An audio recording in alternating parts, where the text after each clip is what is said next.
« 22 mars, hôpital Nasser à Khan Younes, un des derniers encore en fonction dans la bande de Gaza. Sur le toit, le chef de la logistique de Médecins sans frontières met en place ce drapeau. De quoi signaler leur présence aux drones israéliens qui survolent la zone. À peine quelques heures plus tard pourtant, ce même bâtiment est bombardé.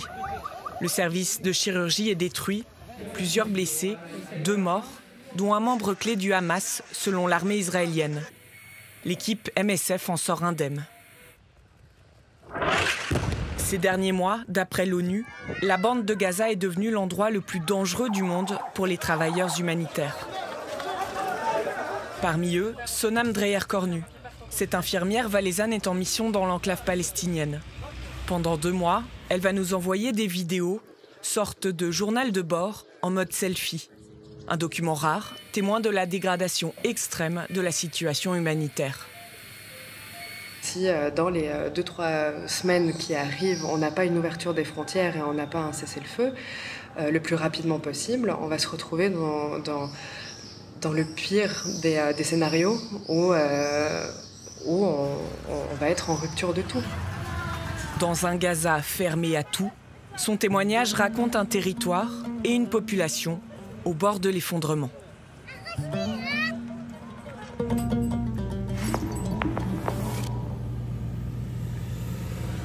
So this was the main bank of Gaza, right? Yeah. I don't know how the building can just stay up like this. Cette voix, c'est celle de Sonam. Nous sommes le 25 février, c'est son premier jour dans la bande de Gaza. Le cessez-le-feu est encore en vigueur. Son véhicule en profite pour progresser entre les ruines et rejoindre le nord. Sa mission commence à Gaza City. C'est là qu'elle nous envoie sa première vidéo. Bon, je vais faire comme si je faisais un appel vidéo et puis que je t'expliquais la situation. Comme ça me fera un peu moins bizarre. Cette entrée en fait dans Gaza, elle est impressionnante. La première réflexion que j'ai eu l'impression de rentrer dans un décor de film. C'est cette espèce de film post-apocalyptique où justement il reste absolument plus rien. Et puis qu'il y a juste des personnes qui errent dans les décombres. On ne peut pas s'imaginer à quel point ça a été détruit. Ici, Sonam sera responsable de l'équipe médicale MSF. À 36 ans, elle a déjà une longue expérience. Haïti, Soudan, Congo, Afghanistan. Jusqu'à maintenant, j'ai jamais vu ça. J'ai jamais vu un tel acharnement, je sais pas si on peut dire ça, mais un tel acharnement de destruction en fait. Depuis la trêve prononcée le 18 janvier, des centaines de milliers de Gazaouis qui avaient fui les bombes sont remontés au nord pour tenter de retrouver leur chez eux. Mais dans cette zone, les structures sanitaires ont presque toutes été détruites. La mission de Sonam, construire un hôpital de campagne de toutes pièces en quelques jours à peine. Nous sommes à la veille de l'ouverture. Donc là, je suis sur le terrain du MFH. Donc le MFH, en fait, qui est le Modular Field Hospital, et qu'on est en train de finaliser et puis qu'on est en train de construire avec l'équipe de la logistique. Les tentes sont encore vides. Demain, elles accueilleront des centaines de patients, principalement des enfants, des consultations ambulatoires et des urgences. On aura 4 salles de consultation, donc avec 3 médecins plus une salle pour les infirmiers pour pouvoir faire les soins comme les plaies et puis les brûlures. Autour de l'hôpital, la valaisanne observe la vie qui reprend doucement.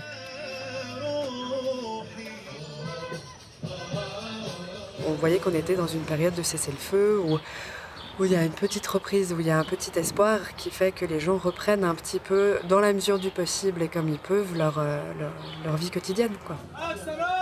À Gaza City, le marché commençait à se repeupler, malgré le prix toujours plus élevé des fruits et légumes.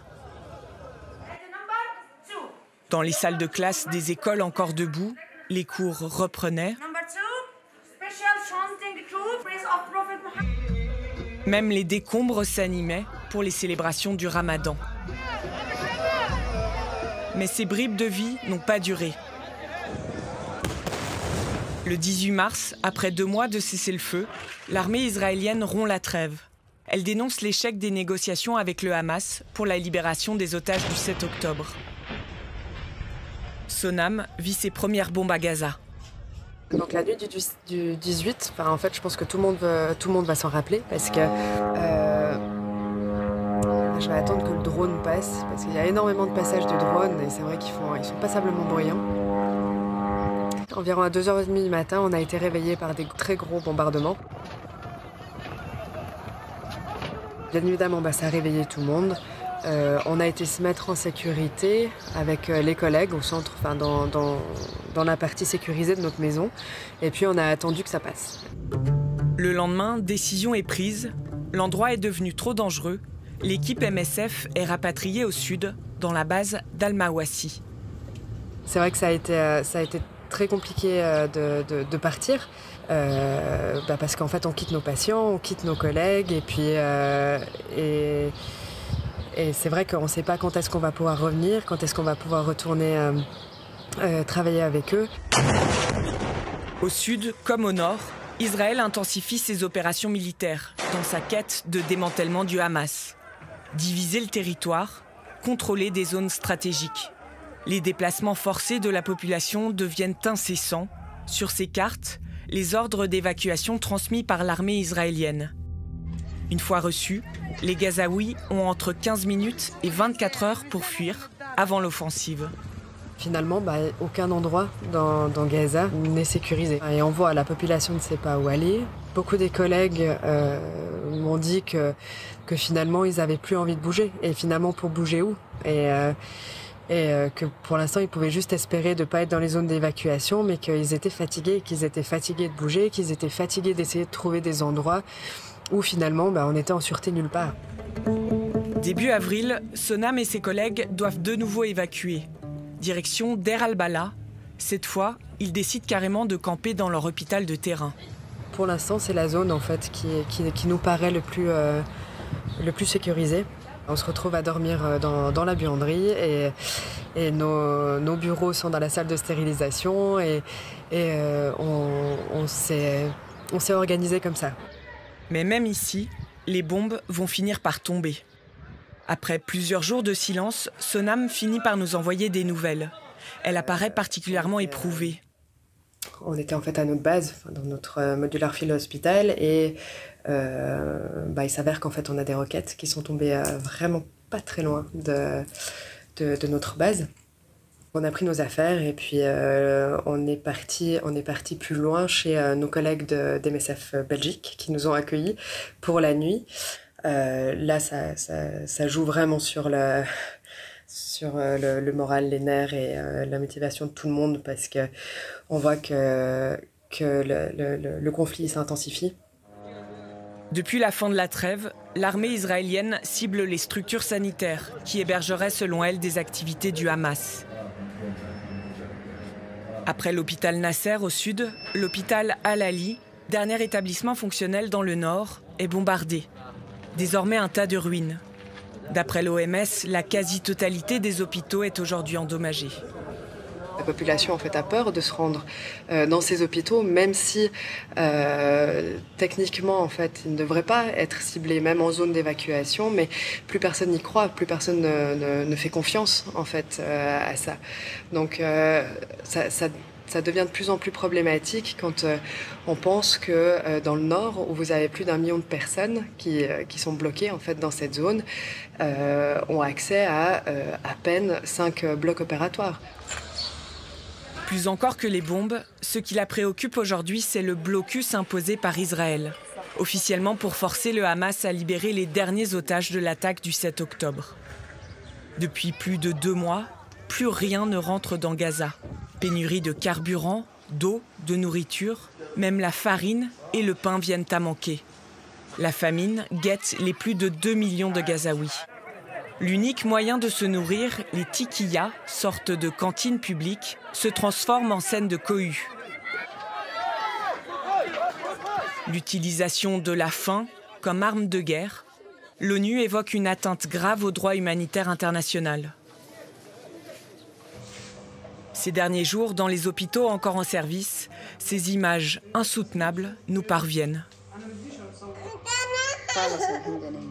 Les cas de malnutrition extrême, surtout sur les enfants, se multiplient. On commence à manquer de tout.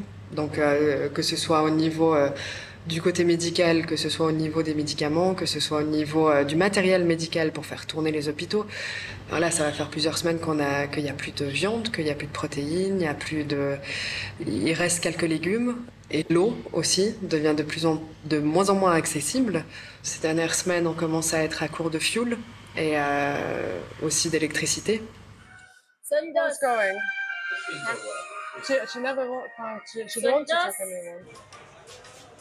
Comment continuer à soigner dans ces conditions? Juste avant de terminer sa mission et de quitter Gaza, Sonam nous fait parvenir une dernière vidéo. Visiblement épuisée, désemparée, elle sort de sa réserve. Et quand je vois que c'est majoritairement, et souvent c'est majoritairement en fait les enfants, ça joue encore plus sur le moral et sur l'incompréhension et sur le fait que je pense que maintenant ça suffit, qu'on est arrivé à un point où c'est inexplicable. Je comprends pas. Ça continue et pourquoi on continue de bombarder des zones et des tentes et des camps où il y a majoritairement des civils et majoritairement des enfants qui sont eux les dommages collatéraux en fait de cette guerre.